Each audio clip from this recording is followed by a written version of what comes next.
If you're using WhatsApp, Twitter, LinkedIn, Facebook, Instagram, or any app that needs a DP, a profile pic, you're going to like what you're going to see in this video. If it's your first time here, I'm Arun from Tech Library TV, and you might be bored of every YouTuber telling you what to do first. Now on to the video. Head on to pfpmaker.com. Upload the pic that you want to give a professional look to.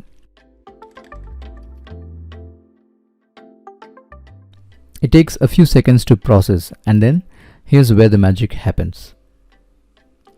It gives you amazing backgrounds added to your image.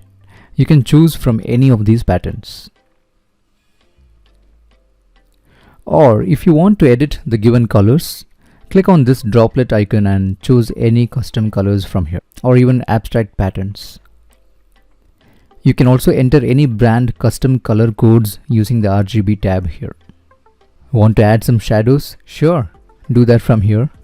And if you want to rotate or zoom in a bit more, you can get that done over here. But if you want to start it all over again, just hit this button. If you want to share any other useful website, mention them in the comment below and I'll feature the best ones in my next videos along with your name. I'll see you again in another video. Thanks for your time.